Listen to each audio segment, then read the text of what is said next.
comprends tout maintenant, j'en suis certain. Tu n'as absolument aucun ennemi. Sache que dans ce monde, personne n'en a, mon fils.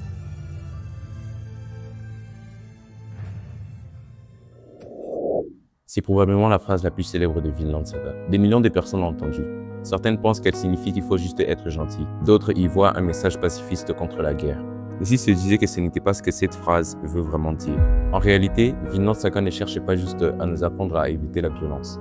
Elle essaie de répondre à une question beaucoup plus profonde. Qu'est-ce que ça signifie de devenir un véritable homme? Et c'est précisément le message que la plupart des gens ne comprennent pas. Chapitre 1. Le mensonge que tout le monde croit. Quand on parle de Vinland Saga, il y a une idée qui revient constamment. La violence est mauvaise. Et honnêtement, je pense que c'est une énorme erreur. Pas la phrase, mais la logique. Parce qu'elle est beaucoup trop simple pour résumer une œuvre comme Vinland Saga. Réfléchis une seconde. Si Makoto Yukimura voulait juste nous dire que la guerre était horrible, pourquoi choisir de raconter l'histoire des Vikings?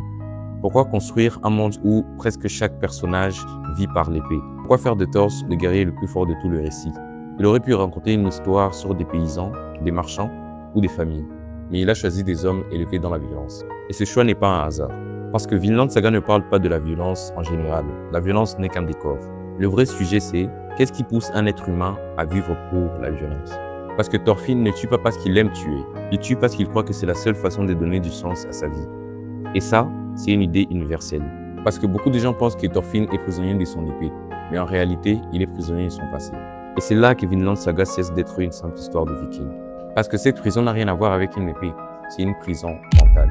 Une prison dans laquelle beaucoup d'entre nous sont déjà rentrés sans même s'en rendre compte. Et pour le tester, j'ai juste une petite question. Est-ce que tu as déjà repensé à une dispute pendant des semaines? Ou même, est-ce que tu as déjà voulu prouver à quelqu'un qu'il avait eu tort à ton sujet? Et si oui, cette personne t'a en quelque sorte manipulé ou emprisonné. Et c'est exactement ce qui arrive à Thorfinn. Il pense poursuivre Askeladd, mais en réalité, c'est Askeladd qui dirige encore chacun de ses pas. Et peut-être que c'est ça le véritable ennemi. Pas une personne, pas une épée, mais tout ce qui prend tellement de place dans notre esprit qu'il finit par décider de la direction de notre vie. Parce qu'au fond, ce n'est pas la haine qui détruit le plus les hommes, c'est le fait de lui consacrer toute son existence. Et c'est là que Vinland Saga nous pose une question plus importante que qui est ton ennemi, et la vraie question est, qu'est-ce qui dirige ta vie? Chapitre 2. La véritable force. Pour répondre à cette question, il faut revenir à la phrase que tout le monde connaît, mais que la plupart des gens ne comprennent pas vraiment. Tu n'as pas d'ennemi. Pendant longtemps, j'ai cru que cette phrase voulait simplement dire qu'il ne fallait jamais se battre. Mais plus j'y réfléchissais, plus je me rendais compte que ce n'était pas du tout ce que Thor essayait d'enseigner à son fils. Parce que soyons honnêtes, si le message de Vinland Saga était simplement « ne te bats jamais », alors Thor serait le premier à se contredire. Avant de devenir père, il était l'un des plus grands guerriers de son époque. Il savait manier l'épée, il savait vaincre, il savait tuer, et pourtant, c'est lui qui affirme que tu n'as pas d'ennemi. Alors, que voulait-il vraiment dire?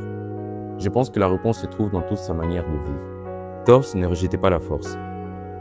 Il rejetait le besoin de prouver sa force. Il avait compris une vérité que presque tous les personnages de Vinland Saga avaient pris des années à comprendre. Un homme fort n'a plus besoin de convaincre les autres qu'il l'est. Parce qu'à partir du moment où tu cherches constamment à prouver quelque chose, tu donnes aux autres le pouvoir de devenir ta valeur. Et ce n'est pas propre aux Vikings. Aujourd'hui encore, combien de décisions prenons-nous pour être vus, pour être validés? On travaille parfois pour impressionner. On répond à une critique pour avoir le dernier mot.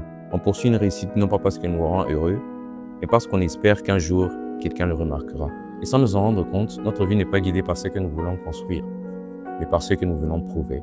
La force ne se mesure pas à ta capacité à vaincre quelqu'un, elle se mesure à ta capacité à ne plus laisser la haine décider à ta place. Parce qu'au final, le plus grand ennemi n'est pas toujours celui qui se tient devant toi. C'est parfois celui que tu continues de porter en toi.